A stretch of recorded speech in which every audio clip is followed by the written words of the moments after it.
There आज के session में हम लोग साइंस के मल्टीपल चॉइस क्वेश्चन डिस्कस करेंगे।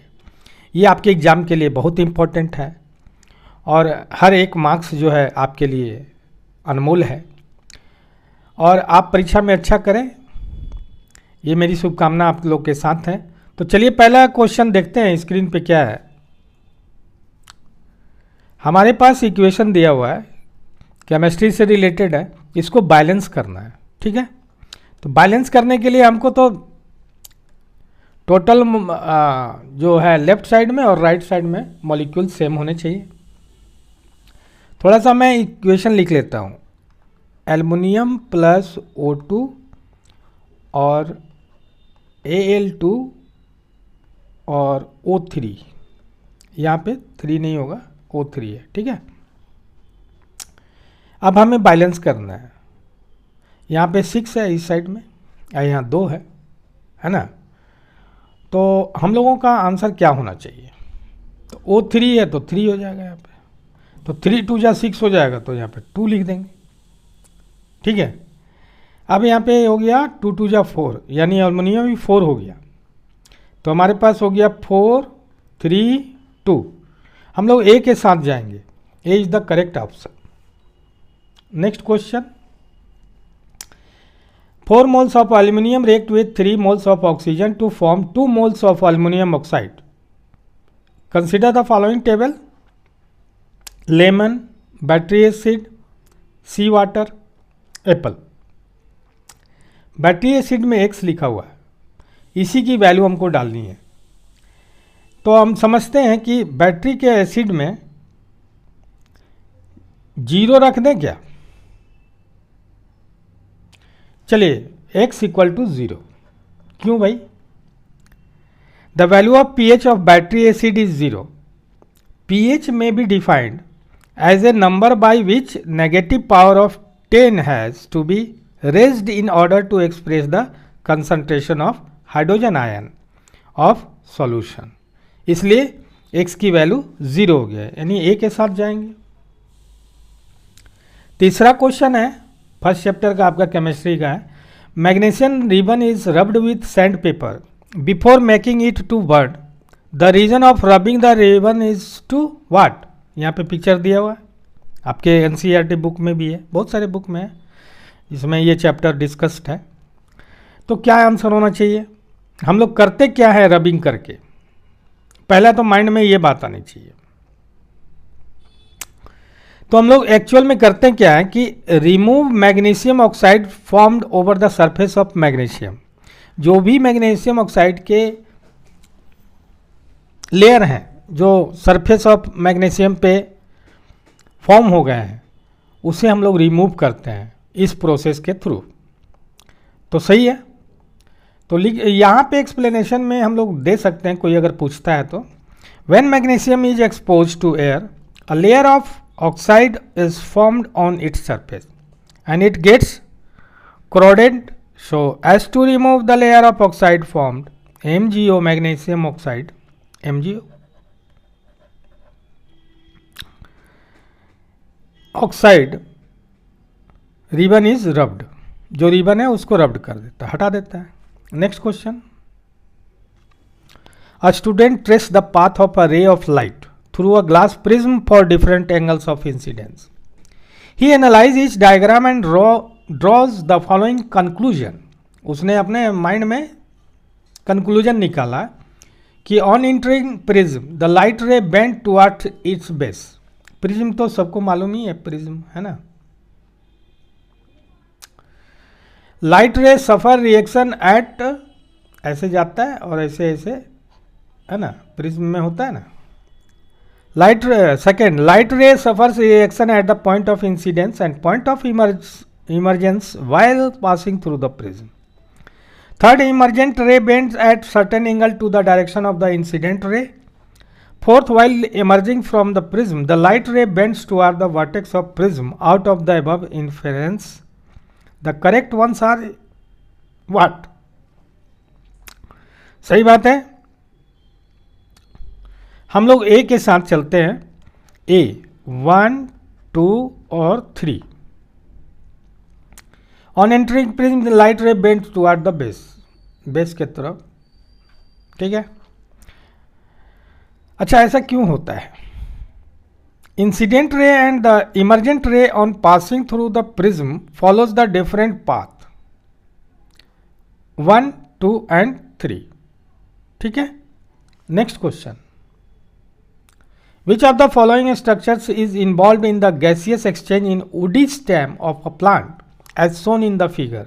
ये वुडी प्लांट का आपका फिगर है, तो इसमें पूछता है कि कौन सा ऑप्शन सही होगा।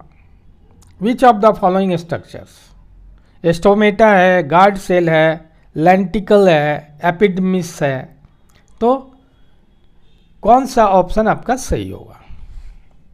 देख लीजिए, दिमाग लगाइए। लेंटिसेल बोल सकते हैं या लेंटिकल बोल सकते हैं। In woody stem there is a special organ called lenticels या lenticles which helps in the respiratory exchange of gases. Lenticles are the tissues which consist of large intercellular spaces in the periderm layer. The tissues are porous in nature and functions as a pore which helps in the direct exchange of gas in the woody stem. That's why lenticle. Next, 6 number है, feature of reproduction that is common to amoeba, Spirogyra and yeast is that A, B, C, D. A में they produce asexually, B they are all unicellular, C they reproduce only sexually, they are all multicellular. A के साथ ही चलना सही होगा। A feature of reproduction that is common to amoeba, Spirogyra and yeast is what? They reproduce asexually. Amoeba, Spirogyra and yeast all reproduce by the asexual method. Amoeba reproduce by binary fission. Amoeba binary fission से reproduce होता है. Spirogyra by fragmentation and yeast by the building method. All are unicellular organism. ठीक है। Next question, ethane on complete combustion gave CO2 and water, ठीक है। It shows that the result are in accordance with the law of conservation of mass, okay. Then the coefficient of oxygen is equal to what? Very nice question. 7/2, why? तो देखते हैं 7/2 क्यों है भाई। तो मान लीजिए मीथेन गैस को हम लोगों ने क्या किया, O2 लिख दिया, उसके बाद हमको दे दिया CO2 प्लस 3H2O, ठीक है। अब हमें इसको बैलेंस करें तो कैसे करें? हमसे क्या पूछा है? The coefficient of oxygen equal to what? तो ऑक्सीजन का कोफिशिएंट क्या होना चाहिए? अगर मान लीजिए यहाँ पे ऑक्सीजन 2 है, यहाँ पे 3 है, तो 5 हो गया। तो 5 2 10 तो होगा नहीं, यहाँ पे 5 देंगे, 5 2 10 तो होगा नहीं, 5 तो आएगा नहीं किसी काम में। तो हम लोग क्या लिख सकते हैं? 7/2, ठीक है। 2 CO2 दे देते हैं यहाँ पे, 2 2 जा 4 और 3 8। तो क्या बैलेंस हुआ क्या?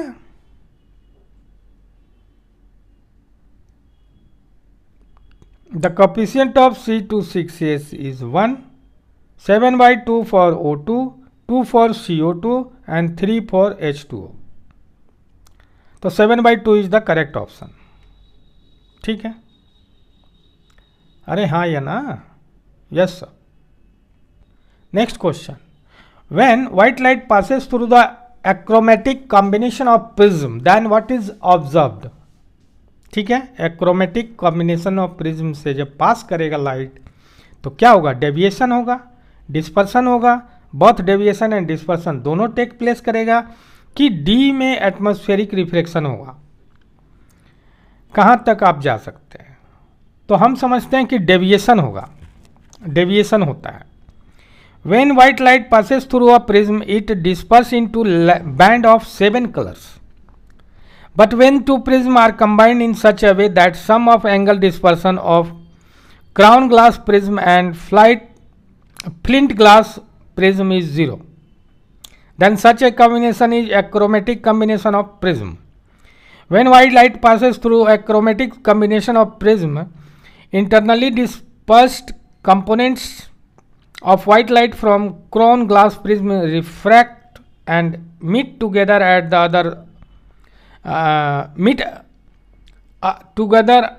the outer surface edge of flint glass. A flint glass, can you say flint glass prism? So the refracted light from the achromatic combination of prisms become white light again with deviation only without any dispersion. Deviation हो जाता है without any dispersion, दो ठो combined हो रहा है, ठीक है। Okay, next 9 number, exposure of silver chloride to sunlight for a long duration turns grey due to which among the following statement is true और are true?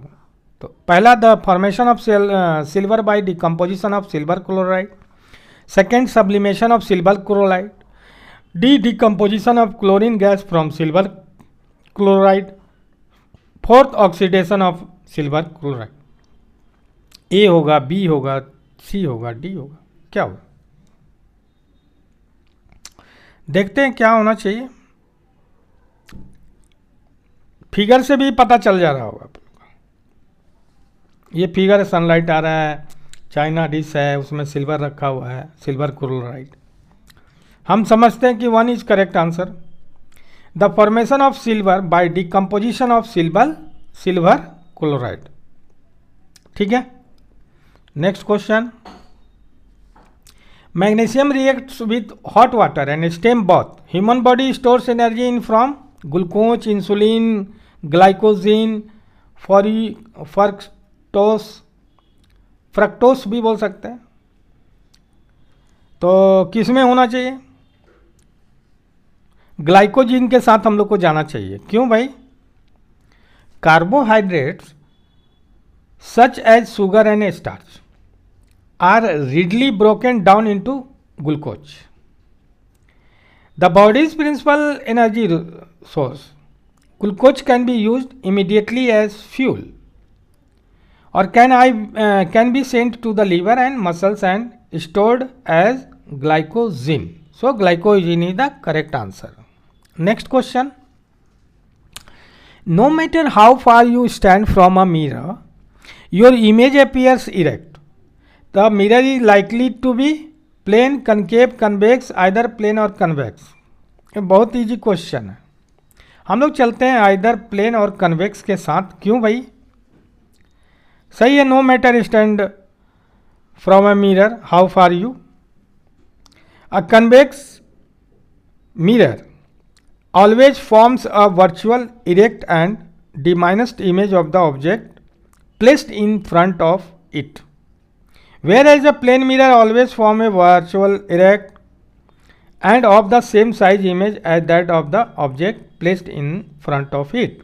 Therefore the given mirror could be either plane or convex. ये जो erect वाली बात आ गई ना, तो दोनों में होता है, दोनों में वर्चुअल होता है, इरेक्ट होता है। तो इरेक्ट का ही वर्ड पूछ रहा है, तो हमको दोनों में जाना होगा, प्लेन और कन्वेक्स के साथ। बात समझ में आई my dear future of the country? Next question, what must be preserved in an ecosystem if the system needs to be maintained? Producers and carnivorous, B producer carnivorous and decomposer, D herbivorous and carnivorous। तो हम लोग किसके साथ जाएंगे? यहां पे ए में producers and carnivorous दिया हुआ है, बी में प्रोड्यूसर्स एंड डिकम्पोजर्स दिया हुआ है, सी में कार्निवोरस एंड डिकम्पोजर्स दिया हुआ है, डी में हेर्बिवोरस एंड कार्निवोरस दिया हुआ है। तो किस ऑप्शन के साथ हमको जाना चाहिए? इकोसिस्टम को प्रिजर्व जो कर रहा है। हम लोग को बी के साथ जाना चाहिए, producers and decomposers. The most important characteristics of any ecosystem are energy flow and cycling of materials. Producers and decomposers are indispensable, or you can say that indispensable for any ecosystem. Producer trap solar energy and convert it into usable form as carbohydrates, which are passed on to successive levels through food chains and food webs. The other important characteristics of the ecosystem is cycling of materials. This is called as biochemical cycles, या कह सकते हैं biogeochemical cycles, in which decomposers are most important because they will release the minerals nutrients back to the environment, minerals को back कर देता है environment के लिए। इसीलिए producers and decomposers is the appropriate and fact about this question. 13 question, posture and balance of the body is controlled bye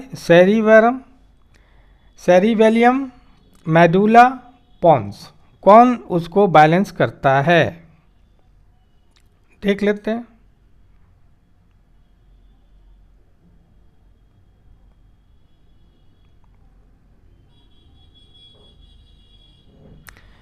हम लोग चलते हैं बी ऑप्शन के साथ। सेरिबेलियम उसको कंट्रोल कर। Cerebellum is the region which plays a major role in coordination of voluntary motor movement, balance and equilibrium and muscle tone. Cerebellar damage cause disorder in coordination, speed, posture and motor learning. इसलिए cerebellum is the correct option. 14 question number आपके पास ये दिया गया है। Student determines the focal length of a device x bye focusing the image of far of object on the screen positioned as shown in figure. The device X is what? ये जो X device है वो क्या है, वो इस picture में पूछना चाहता है। ठीक है, convex lens, concave lens, convex mirror, concave mirror. हम लोग डी के साथ जाइए, कनकेव ऑलवेज रहता है। A concave mirror alone can form real image of a distant object on the screen held in position as shown in figure. इसलिए X is the, ये जो मिरर है ये कनकेव मिरर है। ठीक है, ये आया, रिफ्लेक्ट किया। ठीक है, next, which among the following statements is incorrect for magnesium metal. Incorrect पूछ रहा है, करेक्ट नहीं पूछ रहा है माय डियर। तो it Burns in oxygen with a dazzling white flame. B, it reacts with cold water to form magnesium oxide and evolves hydrogen gas. C, it reacts with hot water to form magnesium hydroxide and evolves hydrogen gas. D, it reacts with steam to form magnesium hydroxide and evolves hydrogen gas. Incorrect पूछ रहा है, तो इसमें 3 तो सही होगा, एक ही गलत होगा। नहीं तो आपको स्टेटमेंट थोड़ी पढ़ना होगा। चलिए हम समझते हैं कि B is the correct answer. क्यों?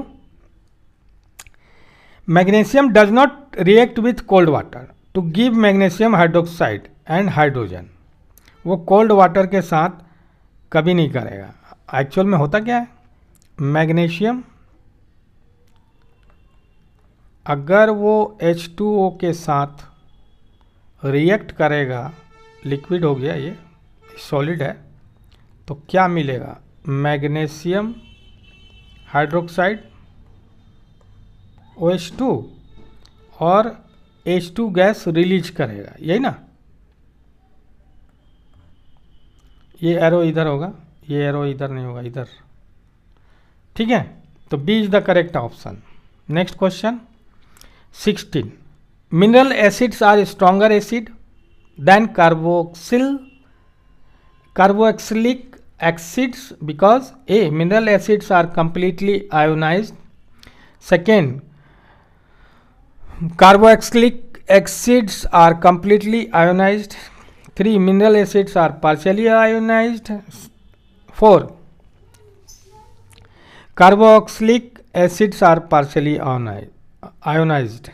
तो ए में 1 4 है, बी में 2 3 है, सी में 1 2 है, डी में 3 4 है। कॉम्बिनेशन है, देखते हैं इसका आंसर क्या होना चाहिए।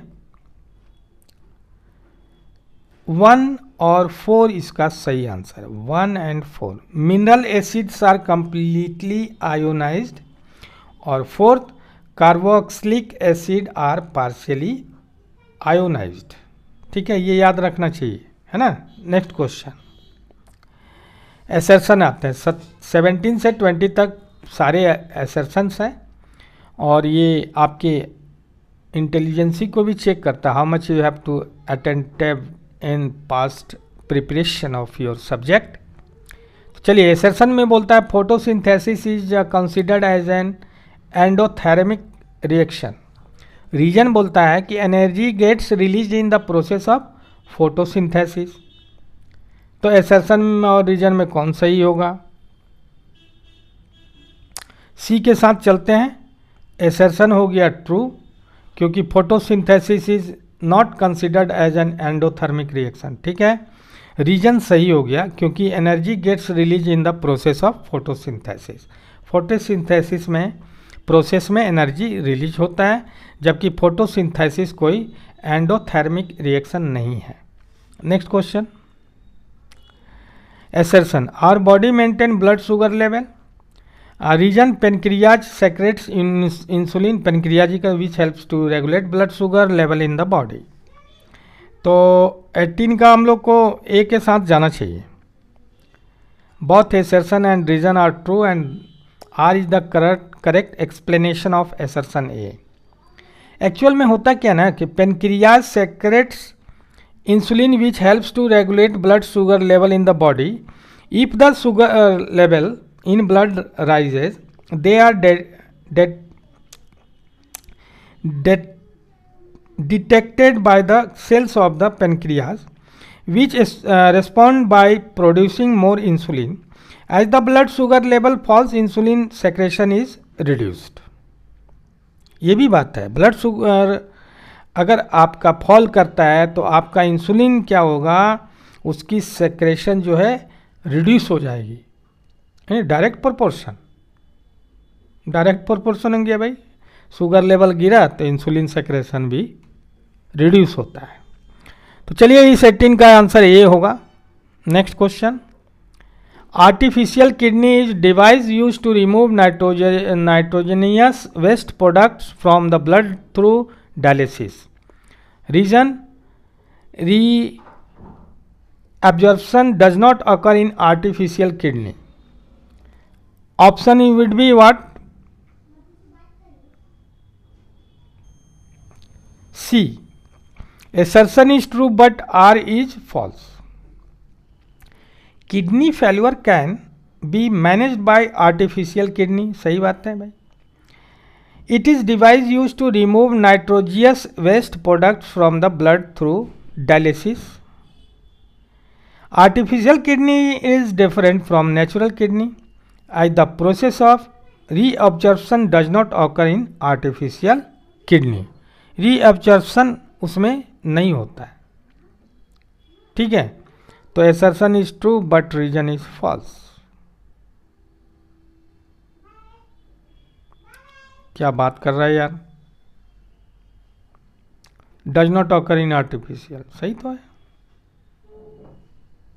ठीक, okay. As you see, again check the answer. Do. 20. The product of resistivity and conductivity of a conductor depends on the material of the conductor. Because each of the resistivity and conductivity depends on the material of the conductor. इसका answer होना चाहिए मेरे समझ से सी. Assertion is true but reason is false. क्योंकि conductivity क्या कहता है, कंडक्टिविटी इनवर्सली प्रोपोर्शनल होता है. कंडक्टिविटी रेजिस्टिविटी,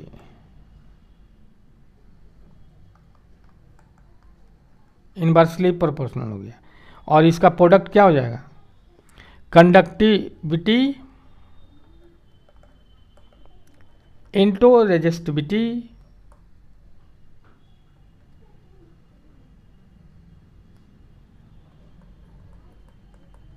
इक्वल टू 1 हो जाएगा।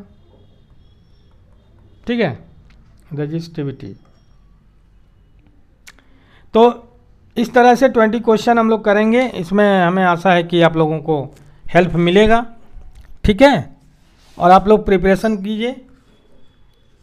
भगवान अल्लाह वाहेगुरु ईसा मसीह जिससे भी आपका रेजोनेट करता है उनसे प्रेयर कीजिए, आपका एग्ज़ाम अच्छा हो। मेरे फ्यूचर ऑफ द कंट्री, उम्मीद है आप सब ने इसे समझा है, आप सब ने इसे जाना है। यदि आपने इसे समझा है, जाना है, और मेरे समझाने का प्रयास यदि आपको सार्थक लगा हो, मेरे समझाने का तरीका यदि आपको बहुत अच्छा और सार्थक लगा हो, तो हर बार की भांति इस बार भी अपना प्यार भरा लाइक और कमेंट्स करना कभी मत भूलिएगा। और हाँ, यदि अभी तक आपने चैनल को सब्सक्राइब नहीं किया है तो सब्सक्राइब जरूर कर दीजिएगा। पुनः एक बार फिर आप सभी का दिवस मंगलमय हो, बहुत मंगलमय हो।